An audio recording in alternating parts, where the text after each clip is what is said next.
Good evening, family and friends, and welcome to Word on Wednesday. We're so excited to have you all sharing with us tonight in our Word on Wednesday series for the month of March. We are celebrating Women's History Month here at Beulah ATL. To all of the members, saints, and friends of Beulah Baptist Church, we welcome you tonight to a special edition of Word on Wednesday with the Reverend Amber Lowe Woodfork, a PhD candidate at Indiana University and an assistant pastor at West Mitchell Street CME Church, who we had the amazing joy and privilege of fellowshipping with a couple of months ago for their church anniversary. I'm excited because she's going to bless us this evening. But before she does, I want us to take a moment to center ourselves. Happy Hump Day. It is halfway through the week, and I don't care how challenging or difficult your week has been. I want to invite you now to assume a posture of prayer. If you are at home and you are able, take those palms, put them on a flat surface.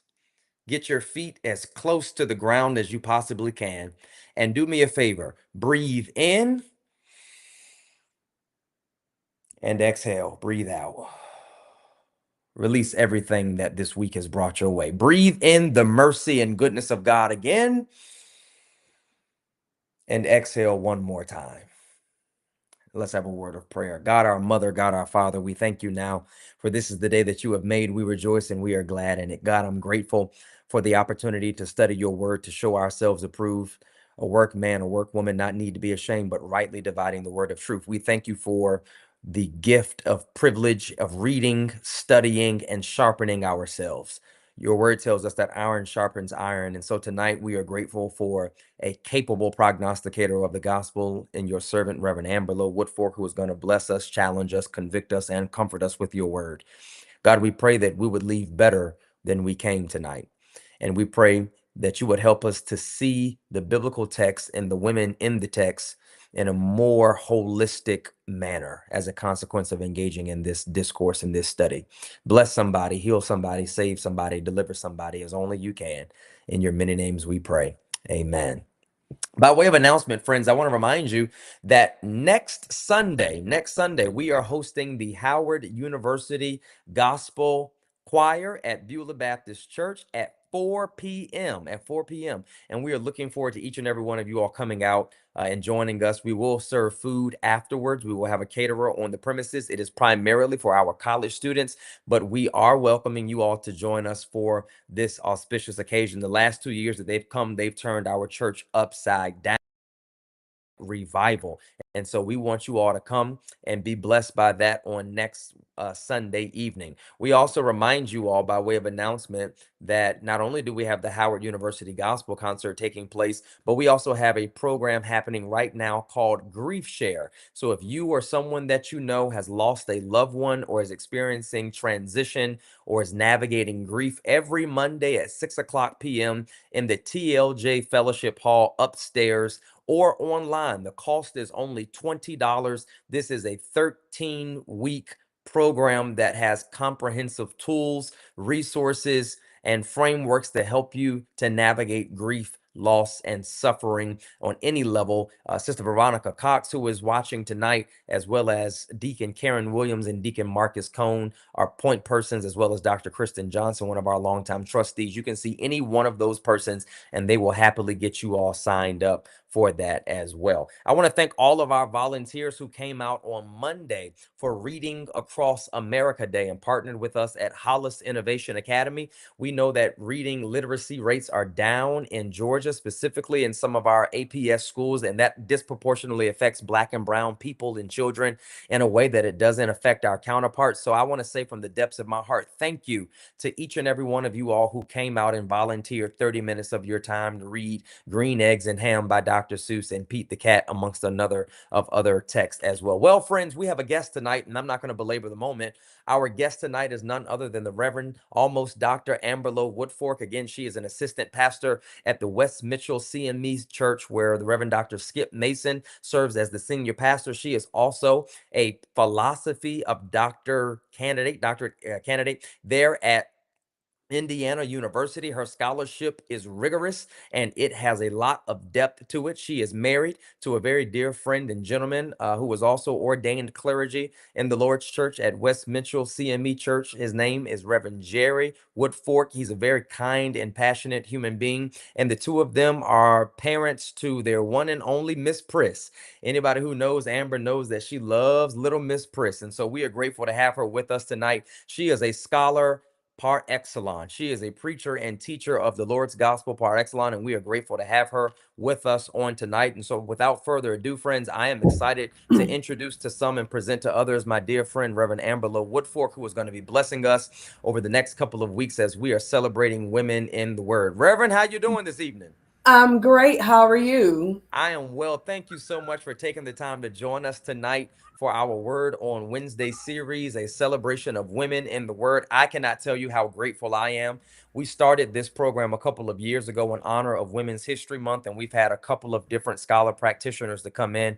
But I know that it is important to divest from male privilege and for us to hear from our sisters in the ministry, because sometimes our sisters don't have the same space to vocalize their truths about the gospel of Jesus Christ. And it's not the gospel unless it is upsetting systems that exist. And patriarchy is a system that exists. And I am so grateful to have you here tonight.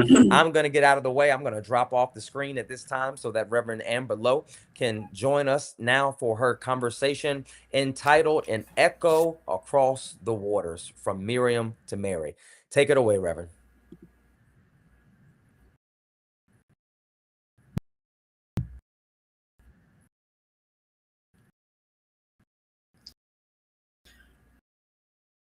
Thank you so much, Reverend Dr. Rice. Connection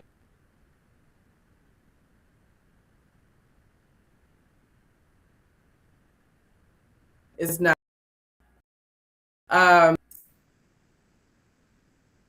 You might hear right beside me, so if you all hear some meowing,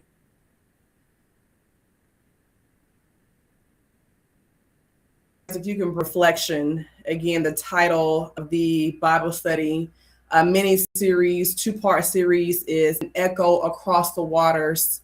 Go back to the title screen. Thank you so much. An Echo Across the Waters, from Miriam to Mary. Give me 1 second. Hear this opening reflection. Water occupies a profound place within the religious imagination. Across the biblical text, water marks moments of transition, danger, and transformation. It is a site where life is threatened and where life is born again. Water is where chaos and possibility meet. Again and again in Scripture, when God is about to do something world-changing, the story unfolds near water. The Exodus story begins there, under the shadow of empire, when Hebrew boys were condemned to death in the Nile River. A young girl named Miriam stood watching the water. From that riverbank, she helped secure the survival of the child who would one day lead Israel out of bondage. Years later, after the waters of the sea closed over Pharaoh's army and Israel walked toward freedom, Miriam took up a tambourine and led the people in song. Her voice became the first recorded sound of Israel celebrating liberation. But songs have a way of traveling. They move across generations. They cross geography. They linger in the memory of a people long after the original singer is gone. In the biblical story, Miriam's song does not end at the Red Sea. It becomes part of Israel's spiritual memory, an echo carried through centuries of hope, struggle, and waiting. Hundreds of years later, another woman begins to sing. This time, the setting is not the shore of the sea, but a small village in Roman-occupied Palestine. Her name is Mary. When she opens her mouth in Luke's gospel, she sings words that sound remarkably familiar. The powerful brought down, the lowly lifted up, the hungry filled, and God remembering a promise made long ago. Mary's song, often called the Magnificat, is not an isolated moment of praise. It is the continuation of a tradition. It is the sound of Israel remembering who God has always been, the one who disrupts empires and sides with the oppressed. In many ways, Mary is singing in the key that Miriam first introduced. This study, this 2-week mini-series, explores that connection between Mary and Miriam. It asks us to listen carefully to the voices of these two women and to notice how their songs of liberation reverberate across time, across space and time.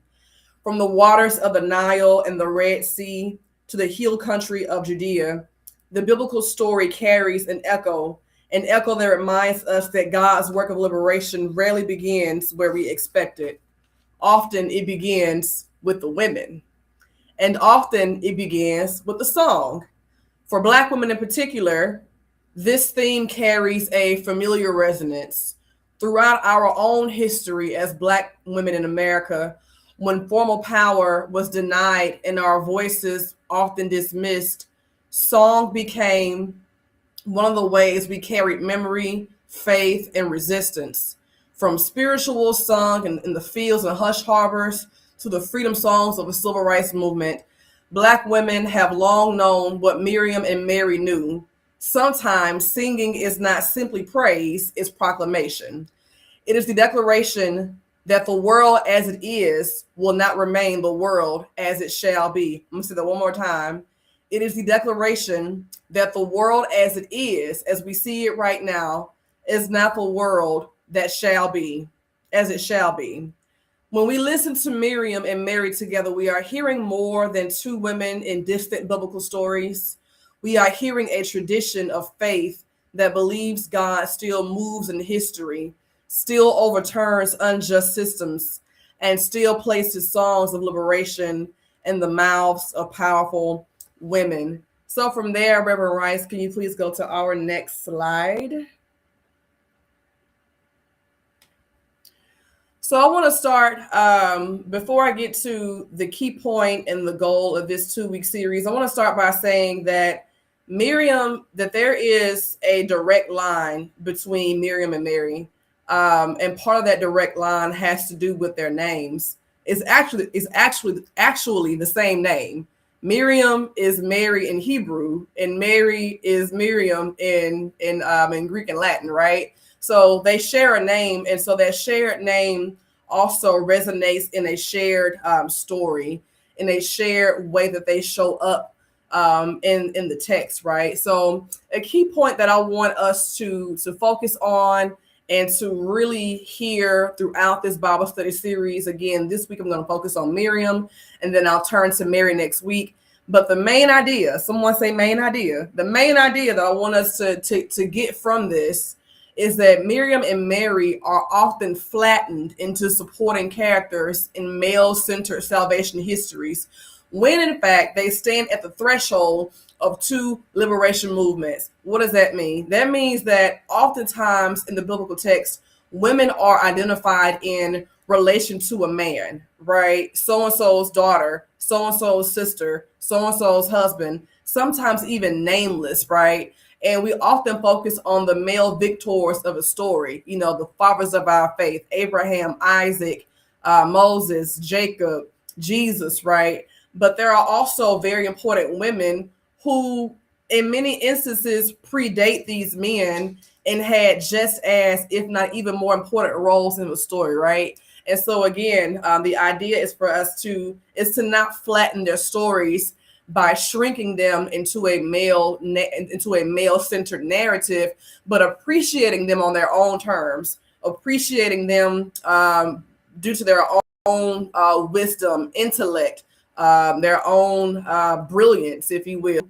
And so the goal, therefore, is to trace a genealogy of women's leadership, prophetic leadership, rather, from the shores of the Red Sea to the hill country of Judea. Next slide, please. I think Miss Pris has the zoomy. She's running all around. We're not, of course, we're not going to look at all these texts, right? But I wanted to include every instance in the Hebrew Bible where we see Miriam, either will we see her as an active character, or where we see her being mentioned by name by the writer of a text, right? So for the purposes of tonight, I want us to look at two texts, Exodus chapter 2, verses 1 through 10, and then briefly Exodus 15, 20 through 21. And as you can see, there are other moments where Miriam is either an active presence in the text or she's mentioned, and those being Numbers and then the Micah text. But for now, we're going to focus on Exodus chapter 2. So next slide, please. The writing, Jesus Christ. Hold on, I am so sorry. I did not realize that my print will be off like that. So let me read it from my trusty Bible app here. Nevertheless, please pull up Exodus chapter 2, verses 1 through 10. And I am going to read from the New Revised Standard Version of that text. Again, it's Exodus chapter 2, verses 1 through 10.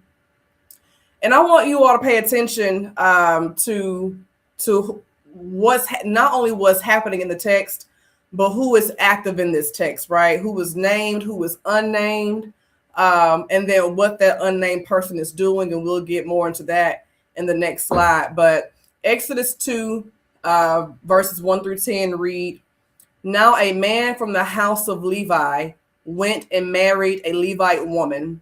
The woman conceived and bore a son. And when she saw that he was a fine baby, she'd hid him for 3 months. When she could hide him no longer, she got a papyrus basket for him and plastered it with bitumen and pitch. She put the child in it and placed it among the reeds on the bank of the river. His sister," this is a key verse, "his sister stood at a distance to see what would happen to him. The daughter of Pharaoh came down to bathe at the river while her attendants walked beside the river. She saw the basket among the reeds and sent her maid to bring it. When she opened it, she saw the child. He was crying, and she took pity on him. This must be one of the Hebrews' children," she, being Pharaoh's daughter, said. Then his sister, again, his unnamed here, but this is Miriam. Then his sister said to Pharaoh's daughter, "Shall I go and get you a nurse from the Hebrew women to nurse the child for you?" Pharaoh's daughter said to her, "Yes." So the girl went and called the child's mother. Pharaoh's daughter said to her, "Take this child and nurse it for me, and I will give you your wages." So the woman took the child and nursed it. When the child grew up, she brought him to Pharaoh's daughter, and he became her son. She named him Moses because she said, "I drew him out of the water." We can go to the next slide, please, Reverend Dr. Rice. So Miriam, again, this text is preoccupied with two things. One, empire, and number two, children. Moses is a baby, and Pharaoh in the previous chapter, in chapter 1, the text tells us that Pharaoh, who was the ruler of Egypt, issued a law or a decree that stated that all male Hebrew boys be put to death in the Nile River, because he feared that he feared the growing Hebrew population. And so to curtail and to cut off this growing population, he decided to commit genocide, basically. And so he's killing babies. This person is obviously afraid that his power is slipping away. He's afraid that his empire will be taken over by this growing population of Hebrews who he has enslaved, right? And so his bright idea is to kill babies. So Moses is a newborn baby. Miriam is his older sister, who's also a child. So she is a child living under empire, a child living as a slave, a child living under under constant surveillance, right? And so as a child and as a slave, as a person who is subject to Egyptian occupation, she has no institutional authority. She has no real political standing, and no protection under Egyptian law. And again, Hebrew boys were sentenced to death. And so although Miriam is a child, right, although she is a young girl, she shows up as though she were an adult really in this text, because the decisions that she makes are not that of just a child. But again, when you're a child living under empire, when you're a child living under slavery, you're forced to grow up quick, right? You're forced to grow up quick. You're forced to make adult-like decisions. You're forced to always be watching your back, thinking on your feet, right? So she being aware of this law to kill these boys, she positions herself near the Nile River as Pharaoh's policy unfolds. And although she is Moses' unnamed sister, she's not passive. Again, throughout the text, women remain unnamed, right? But we know, if we continue reading the story, that the unnamed person is Miriam. And so although she is unnamed in the story, she is not passive. She is not just some passive character who doesn't have an active role. She's watching, right? She's watching the law, and those who are tasked with carrying out the law. She's strategizing how to subvert the law. She speaks to Pharaoh's daughter. She goes to her and seemingly tricks her. And she does this in a way that secures her brother's survival. And so before we even get to Moses, before we get to the burning bush, before, he's an adult and God shows up and tells him, to go down to Egypt land and tell old Pharaoh to let my people go. Before all of that, right, Miriam is the first person, besides the Hebrew midwives, Shiphrah and Puah, who are also women again. She's the first person to practice resistance in this story, right? So next slide.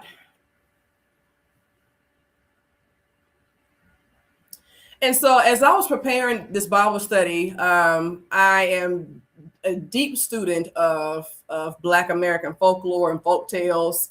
I was read folk tales as a child. I was taught folk tales as a child by my grandparents. Like I say, I read them in children's books. And then when I got to divinity school, when I got to seminary at the ITC here in Atlanta, Georgia, one of my mentors and my favorite professor, I'm sorry to play favorites, but my favorite professor, Riggins Earl, he would often, and he's also written about, but he will often talk about these trickster figures in Black American folklore, right? He's written about Brer Rabbit, for example. And so as I was preparing for this lesson, I thought to myself, the way that Miriam shows up, the way that she's watching, the way that she fools Pharaoh's daughter and tricks her into basically helping aid in Moses' survival, the way that she subverts the system by tricking Pharaoh's daughter and thereby aiding in this baby's survival, I said to myself, Miriam is the first, if maybe the first, but she for sure is a trickster figure, right? I think she's the first female, definitely trickster figure in the biblical text, right? In the Hebrew Bible. So long before we get anyone else subverting authority, we see Miriam. Tricksters, if you don't know what a trickster is, a trickster figure, tricksters in folk tales, and tricksters not just in folk tales, but in actual Black American life, either, in slavery or during Reconstruction, civil rights, right? Trickster figures, they have two faces, right? Or dual roles. On one hand, you may see them as a docile servant. You may see them as someone who has accepted the institution and system as is. But they although they understand their place in society, they do things to quietly subvert the system, because actually they've not accepted their place in society. They want to protest it, in very quiet and nuanced ways, right? So tricksters often turn systems against themselves. A key trait of a trickster figure is that they use the rules of the system to then undermine the system, right? And so one of the rules of a system was to put these boys in the Nile River, and therefore they would die, right?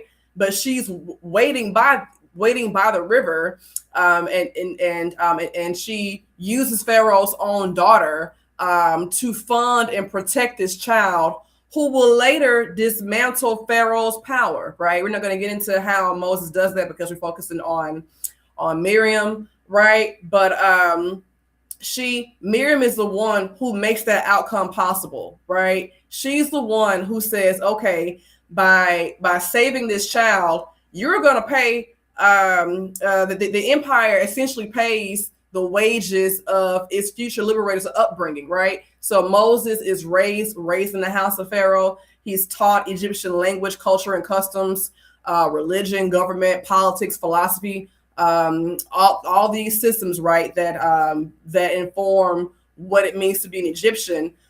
He's raised in that household, and he also, as a trickster figure, uses that against the system, to get what he wants, which is liberation, right? But again, before him, Miriam, she functions as a trickster. Next slide, please. Continuing with this idea, tricksters often operate through cunning rather than formal power. So again, she's not going to occupy, a formal institutional role like in our current times, a senator or a congressperson or city council or county commission or president even, right? No, instead, she has to use what she has and the position that she has, right, in society, to subvert the system, right, in a clever, improvisational, and strategic way. She intervenes in the machinery of genocide. Instead of confronting power directly, she outmaneuvers it by using Pharaoh's own daughter as an unwitting accomplice.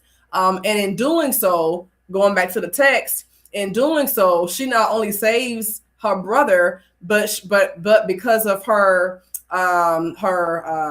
wit and because of her cleverness, she's able to reunite Moses with his mother, and they have no idea, what she's done, right? She reunites him with his mother, and by doing so, although he is raised in Pharaoh's household, by reuniting him with his mother, she teaches him still Hebrew culture. So he's learning Egyptian culture, learning Egyptian philosophy, government, all the things, right? But because he's with his mama, he also does not lose sight of the fact that I'm a Hebrew, right? First and foremost, that's only made possible because of Miriam. And last point here is that she uses the compassion of Pharaoh's own household to preserve a Hebrew child. Pharaoh's daughter did not want to, at least in this narrative, she didn't want to see children die, right? She could not stand by and watch this child die. And so Miriam, sensing, again, because she's clever and intuitive and she's watching, right? She senses that Pharaoh's daughter has compassion for the plight of Hebrew children and Hebrew people. So she used that compassion against Pharaoh and again, ends up saving her brother from death. The next slide, please. And so Miriam belongs to a longer pattern of trickster women in Exodus. I mentioned, a minute ago about the Hebrew midwives, Shiphrah and Puah, who lie to Pharaoh and say that, that it was their job to, as soon as a Hebrew woman gave birth, to then, take that child and basically, kill him. But they lie to Pharaoh and tell him that Hebrew women give birth, one translation says vigorously, right? And some say too quickly for them to really intervene and fulfill the decree, which is to kill these children. And so because of these other two women who are also trickster figures in the text, right? Moses' mother is able to hide him. Miriam therefore orchestrates, his rescue, and then Pharaoh's own daughter subverts this decree. And the main point here again is that Miriam is not alone. The liberation story begins with a network of women practicing what I want to call for tonight strategic deception, right? Strategic deception and moral cunning. Miriam is crucial to this network of women. So again, she's not alone. This is a pattern that we'll see throughout the biblical text of women subverting power in a way that is not so obvious to those who are in power, but it still benefits those who have been disempowered. Next slide, please. We can skip this one. So to summarize this part of the Bible study, and then I'm going to move on to adult Miriam after this. Miriam is a central strategist to the Exodus story. She could not challenge Pharaoh with armies or laws. She cannot challenge him, by walking up to him and saying, who do you think you are? You can't kill, these babies, right? Because she would surely die herself, right? So she uses the tools available to her, which are her own intuitive gifts and tools that God gave her: observation, timing, courage, cunning. In that moment by the river, she behaves like what many traditions call, again, a trickster, someone who outwits unjust power by turning its own systems against it. The empire that ordered Hebrew boys to die in the Nile ends up financing the survival of the very child who will one day bring that empire to its knees. So we can go on to the second part of this, and we're going to one more point, and then we're going to go on to the second part of this. I want to also say that Miriam, not only does she belong to a long line of, a long line of trickster women and strategic women in the biblical text, right? But she also fits in line with our own history as Black Americans, right? Enslaved Africans have had to, our ancestors had to navigate systems of oppression, namely chattel slavery, and then, Jim and Jane Crow. Now, with this current iteration where the Confederacy is experiencing a resurge, right? We're not talking about, we don't have to compare what we're seeing right now to Nazi Germany, right? This is the rise of the Confederacy all over again. It's a whole other story, right? But my point is that throughout history, Black folks, just like Miriam, just like Shiphrah and Puah, just like we'll see with Mary next week, Black folks have always had to navigate in very smart and strategic ways these systems of violence that require creativity, right? That require imagination. For example, enslaved Africans in this country did this constantly by hiding that they could read, right? It was outlawed for enslaved Africans to read.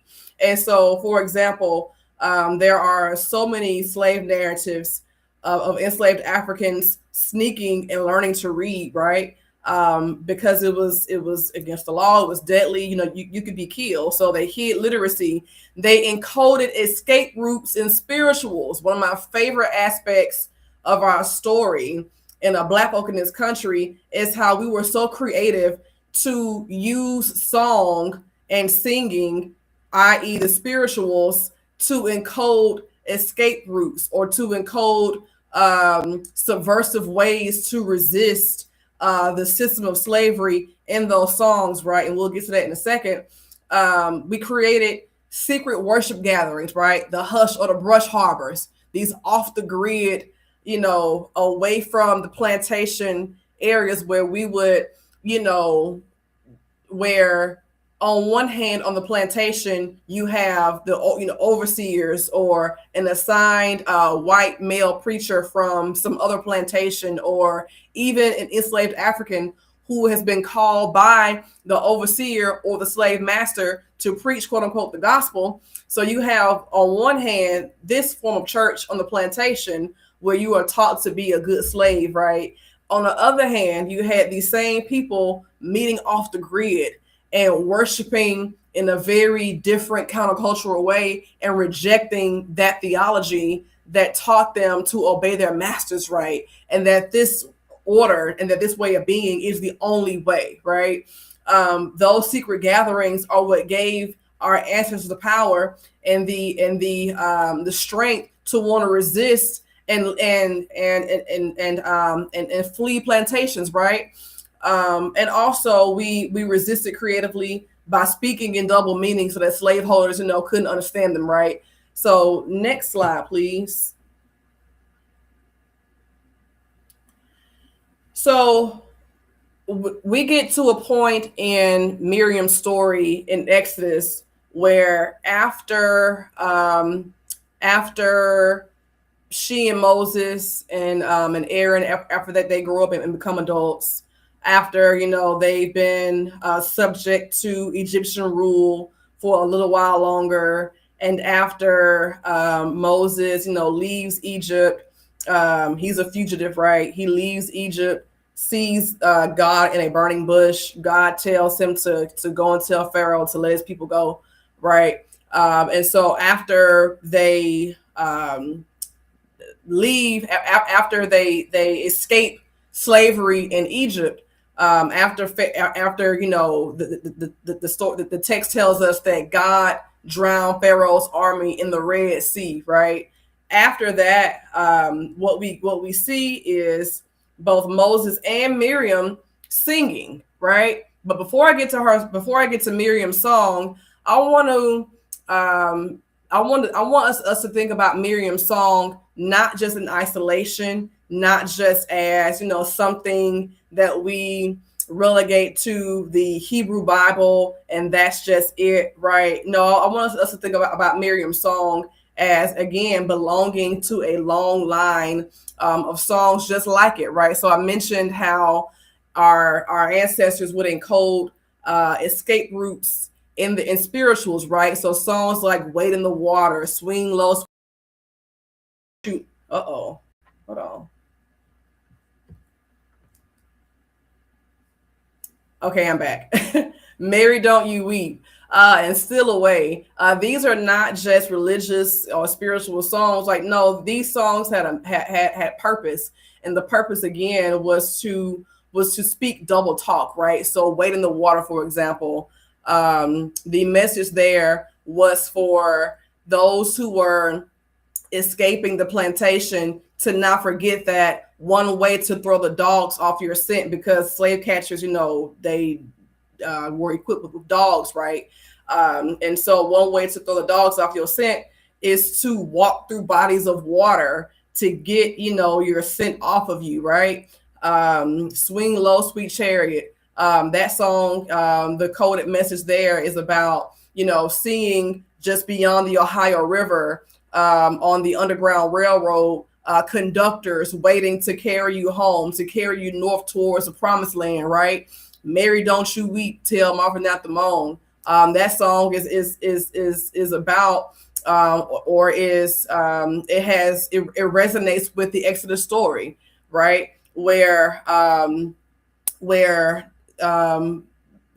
the lyrics say that, "Mary, don't you weep, tell Martha not to moan, because Pharaoh's army drowned in the Red Sea."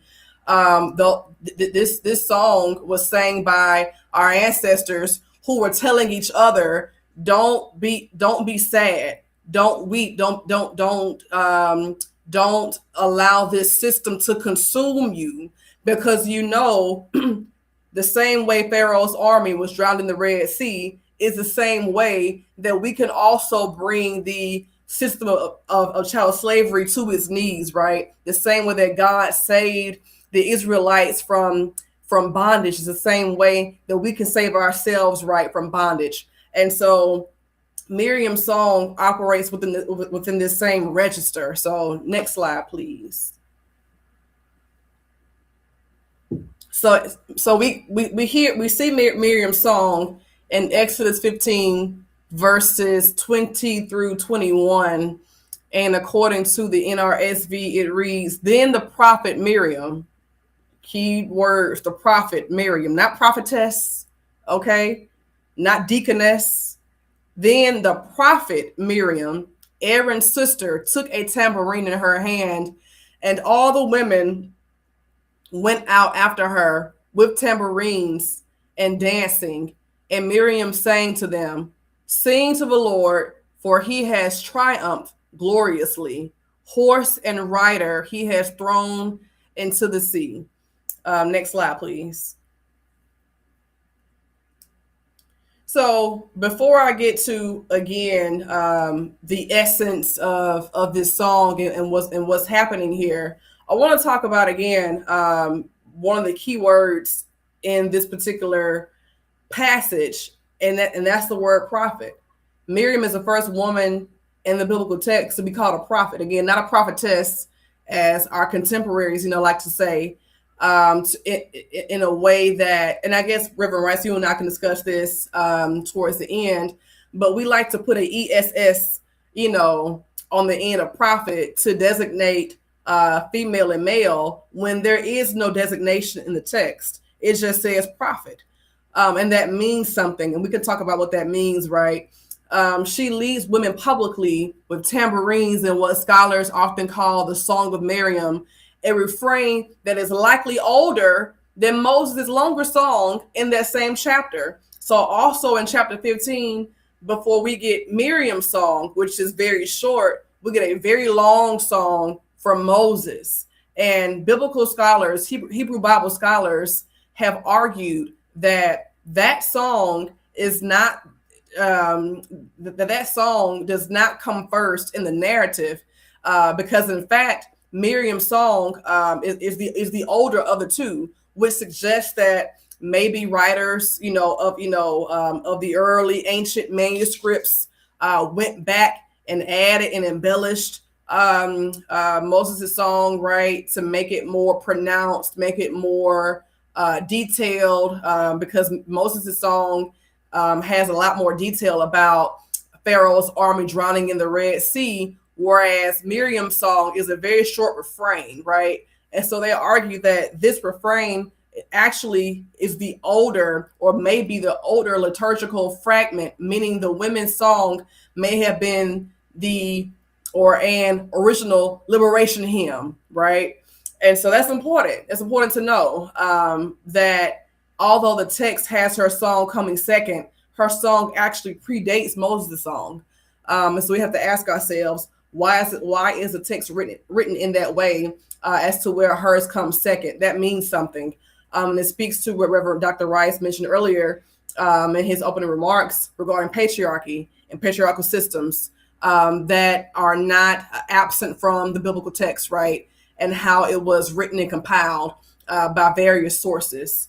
And the last point here that I'll circle back to is that liberation, freedom, salvation from bondage was not complete until it was sung, until it was sang about, right? Liberation was not complete until it was sung. Next slide, please. And then we can wrap up. One question that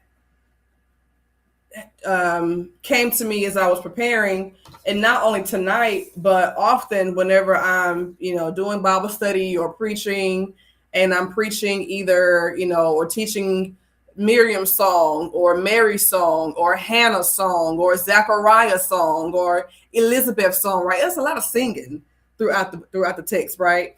In both the Hebrew Bible and the New Testament. There's lots of singing. And so my question, is, why does Miriam sing? Why is she singing? Why is singing necessary to culminate and to cap this moment of liberation? Why does she have to sing about it, right? And so I have 2 points here that I want to get into a little bit more in depth very quickly, and then Reverend Rice and I are going to have a discussion. But singing appears at decisive moments in the biblical narrative as a moment of interpretation, proclamation, memory of liberation. So Miriam in this moment she's not just expressing joy. She's not just praising God, right? She's naming what God has done. She is diagnosing and naming the order of the day, right, which is Pharaoh's regime, and she is inscribing the meaning of events into communal memory. Song becomes the medium through which liberation is recognized and preserved. A few just to elaborate on that some more. You can keep it right here, Reverend Dr. Rice. But just to elaborate on that some more, singing appears again at decisive moments in the narrative throughout the Old and New Testament, right? When figures like Miriam, Moses, Mary, and Zechariah sing, they are doing something more than expressing joy. They are naming again what God has done. First, I wanted to say that singing, again, why is singing important? Why are they singing, right? Why is this song, why does it show up? And so first, singing functions as interpretation of history. Singing is a way to interpret history. In the biblical text, liberation often happens suddenly. An army is defeated, a child is born, like John or Jesus, right? An empire is challenged, like Pharaoh's empire or Herod's empire. But events alone do not explain themselves. Someone has to tell the community what has happened and why what has happened matters. So song in this context does some interpretive work. After the Israelites crossed the sea, the moment could be remembered simply as an escape, right? But Miriam and Moses saying, therefore declaring that the event reveals something else about God's character. The one who throws horse and rider into the sea sides with the oppressed. In other words, song theologizes the event, right? Song theologizes the event. It transforms a historical moment into a theological claim about how God acts in the world, right? So again, she is singing to interpret history and to tell the story, right? Second, singing functions as I have here as collective memory. And so this is very important in societies, yes, where literacy was limited and texts were not widely distributed. Songs were one of the primary ways that communities remembered their history because, again, literacy was not a thing among many of these communities, right? And so song was a way to distribute information and to remember history. A melody can carry memory across generations in a way that prose often or written words often cannot. So when Miriam sings or when she leads the people with tambourines after crossing the sea, she isn't only celebrating, as I said earlier, she is ensuring that the song would travel. Every time a song is sung again, the memory of liberation is renewed. Third, the song allows marginalized people to speak truth to power, right? And these songs of liberation throughout the text are always political, right? And so these songs are in a sense protest songs. And then fourth and finally, these songs invite participation. They aren't just sung, at least in this instance, right? The song isn't just sung by Miriam. She's not a soloist leading the choir, right? They sing together to affirm what God has done in community collectively, right? So God isn't just redeeming one person. God is not just redeeming, a Miriam or Moses or Aaron. No, God is redeeming an entire people. And so the song is sang in community about community, right? And so, yes, singing in this sense signals that liberation is not complete until we sing about what God has done, right? And so from there, Reverend Dr. Rice, I'll stop. And then you can come back up and we can have a little discussion. And then we can close out by me posing some questions to those who are watching. Well, Beulah family, will you all help me to celebrate our guest tonight, the Reverend Dr. Amber Lowe Woodfork? I'm already just speaking it. You're only a couple of weeks away from being doctor. Only a We couple. so appreciate you for this very rich conversation tonight. Beulah, if you'll put in the chat tonight on Facebook and YouTube, thank you, Reverend Dr. Pastor Amber Lowe Woodfork. We greatly appreciate you for this conversation tonight. Again, this has been incredible.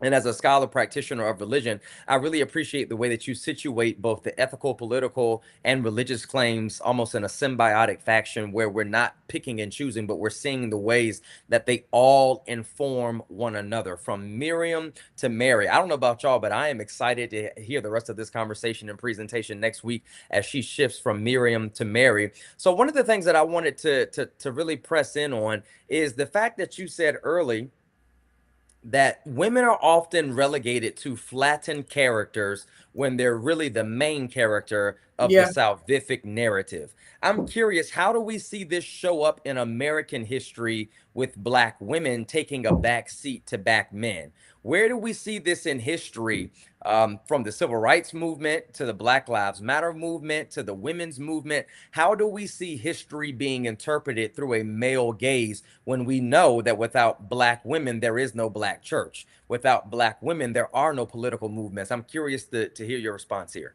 Yeah, this isn't, a new thing. It's not a new thing, and it's not, limited to the biblical text, right? It happens time and time again where women, are working not outside of men, right? Because the goal is not to work in individual silos, right? The goal is to work in community.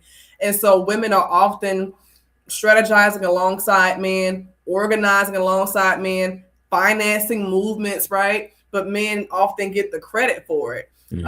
Because again, can I say, Listen, say what you need to say, friend. I'm trying to think of a way to say it politely. There is, for some reason, and women are guilty of it too. It's not just men who do it. Women are often guilty of it as well. There is an obsession with the patriarchy.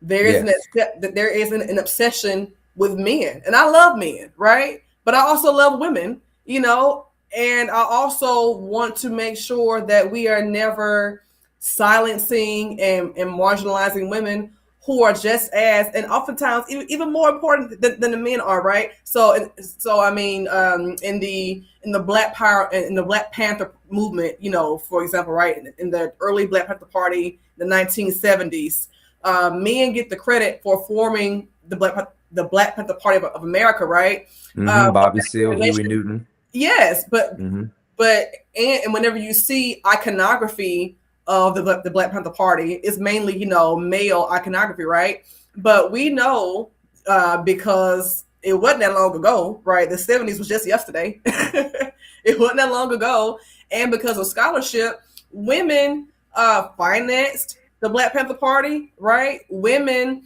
were the ones running the daycares, right? Yep. And the food, distribution centers, right? Women were very influential in that 10-point program and creating that, right? But women often faced sexual violence. Women often faced being silenced by their male counterparts, right? And you cannot hear me when I say this. This ain't nothing new I'm saying, but I want to reiterate, right? We cannot have real liberation and freedom if we are silencing women. Yes. We cannot be free from white supremacy, from the evils of capitalism, right? If we are silencing women, because that means that our conception of what it means to be free is not a full conception, right? If it doesn't include everyone. And so, yeah, unfortunately, throughout history, I mean, even going back to, I mentioned slave narratives very briefly in my presentation, but most slave narratives were written by men. Part of my dissertation is on Black women's slave narratives, and how important, it is, to have stories told about chattel slavery from the perspective of Black women, because if not, then Black women's experiences as enslaved peoples is flattened. Mm. You get a, although it's brilliant, you get Richard Douglas's narrative that the only instance of where a woman is present is his auntie, being beaten damn near to death, right? And her being beaten to death almost, and her screams is what makes him realize that he's a slave, right? So you don't know that you were a slave until you heard your auntie being beaten, right? And so the only time that a woman shows up is to validate his experience as a slave, right? Mm. And so I hope that made sense, right? But my point is that we don't have full stories of the human condition and human history, and we can't have full liberation if we are constantly ignoring and silencing women who God made too, Yes. Emphasis on the two. God made us too, right? God made us too, and not to be inferior, right? Yes. We create the idea of inferiority. I don't think that inferiority is something that is a divine condition or a divine requirement, right? We create that, So I'll stop rambling. No, this is excellent. So it leads me to my second question. I'm only going to do 3 for the benefit of brevity. You talk a little bit about the role of the women in the Exodus narrative functioning as tricksters, and I really appreciate that because I don't know that a lot of people would name Miriam as a trickster. When we think about the Hebrew Bible, we often jump to a man, Jacob the trickster. But I appreciate the way that you talked about tricksters specifically functioning as women in the biblical text. I'm curious from your perspective as a scholar of religion, and you talked about this a little bit, and I'm just wondering if you can go just a little bit deeper. How has trickery worked in Black religion? You mentioned songs like Wade in the Water, Swing Low, Sweet Chariot, Mary, Don't You Weep, Steal Away, and that these are coded communication networks, but we know that double entendres are a way of talking about trickery. We saw it with the Hush Harbor. We see it with the Underground Railroad. How do you see that showing up in Black religious history? Yeah, outside of some of the things you mentioned. The main way I see it showing up, besides the spirituals, is and you named it just now, and I was thinking it as you were posing the question, in those hush harbors. Without those hush harbors, we would not have, and I don't want to minimize Black church, Black religion to just Black church, Yes. right? Black religion. We got you. Okay. Black religion is much more expansive than Black Christianity, than Black Protestant Christianity, right? And so but nevertheless, those hush harbors as places where trickery was afoot, is very important, because from those hush harbors you get the Black church, the Free African Society, right? You get people planning escape routes. You get people who maybe were not ready to escape, but they still resisted, plantation, the plantation regime in very, discursive, ways, right? By, some folk will poison their masters, some folk, would burn down plantations, right? All that was planned oftentimes in hush harbors, right? So religion is not something that we just do to feel good or just to connect with God, on just a spiritual level. But the spiritual level is very connected to the political, right? It's very connected to freedom and liberation.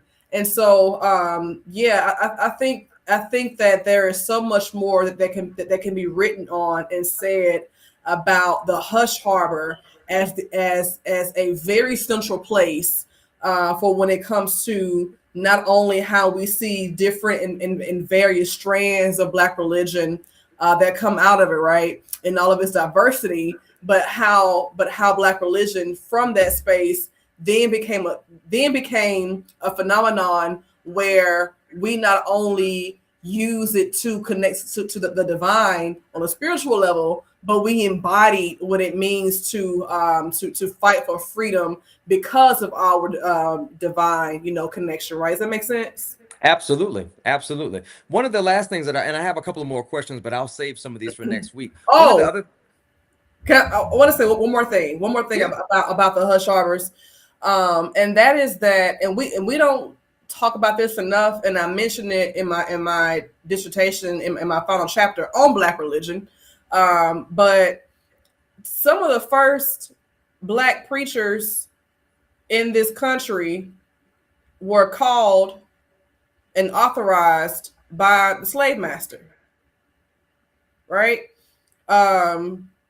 We don't get Black preachers in their earliest form without overseer and without a yeah, slave master yeah, calling them to preach, right?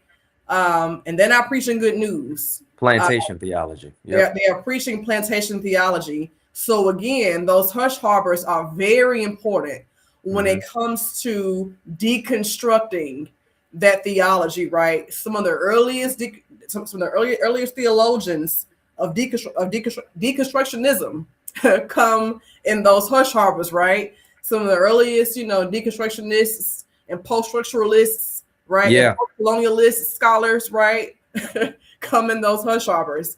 And so yeah, they definitely did not always fully embody what was preached to them, but said, okay, how can we take this and then do something else with it?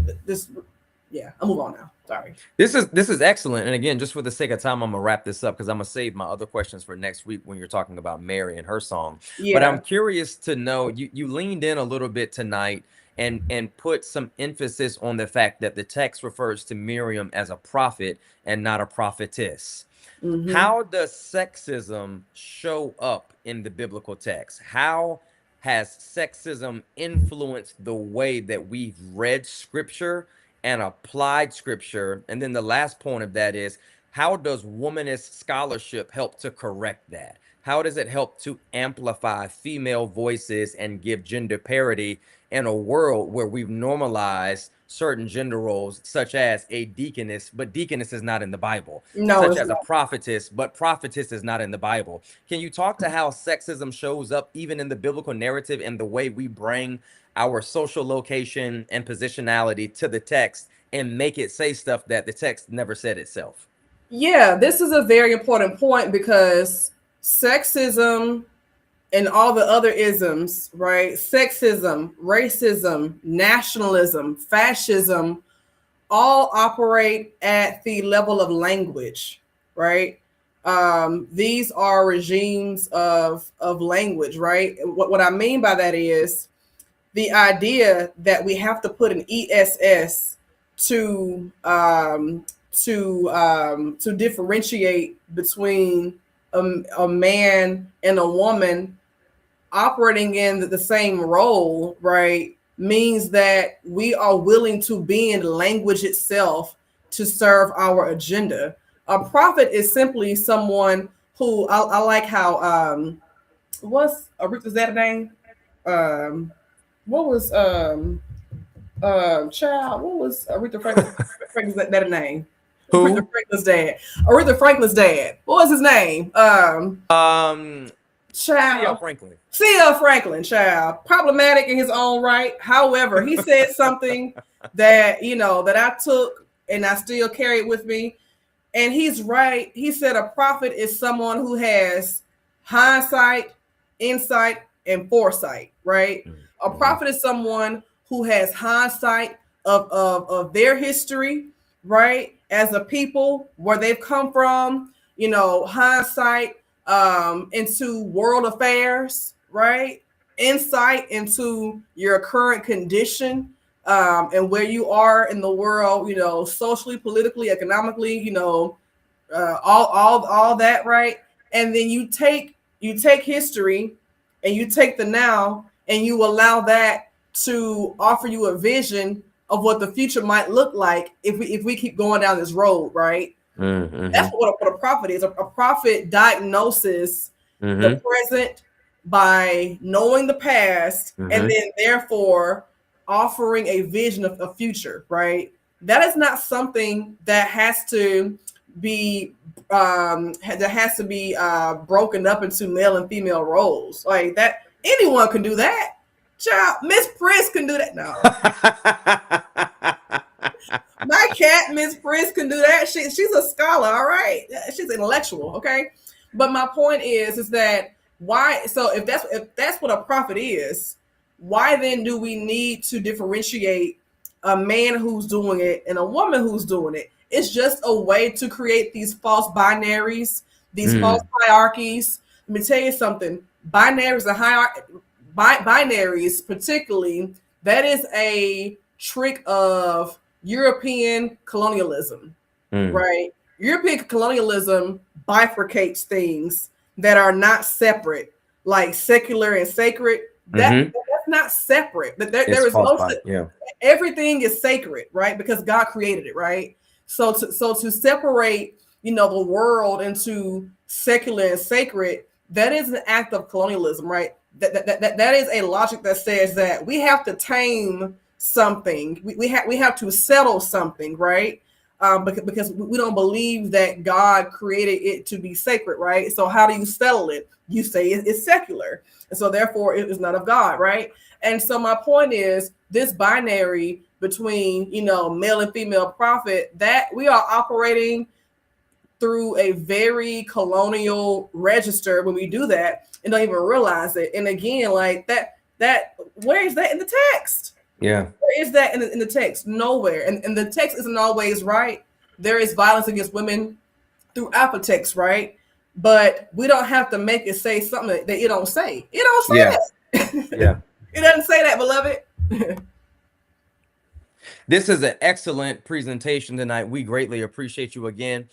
We have part 2 of this coming up next week, friends. Again, if you all would do me a favor and help me to celebrate Reverend Amber Lowe Woodfork for leading us through this amazing conversation and presentation tonight for Women's History Month and for our Bible study, and echo across the waters from Miriam to Mary, a Women's History Month Bible study. We are so grateful for you, for your scholarship, and for the anointing that is on your life, for helping us to think differently about a very familiar story that sometimes we might overlook the women of the text, including Miriam and Mary in the New Testament as well. Friends, again, I want to say thank you to each and every one of you all coming out tonight to join us for our conversation for Women's History Month, a celebration of women in the Word. I look forward to seeing each and every one of you all right back here next Wednesday at 7:00 p.m. on the dot. We will be streaming on Facebook and on YouTube Live, so please join us. We remind you that we have Sunday School or Fulfillment Hour this Sunday at 9:30 a.m. Yours truly will be teaching the lesson, so please come out and join us.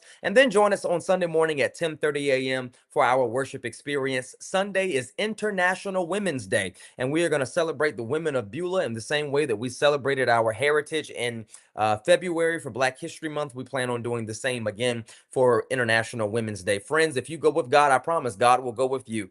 And we look forward to seeing you all on Sunday. I love you all dearly, and there's absolutely nothing you can do about it. Take care.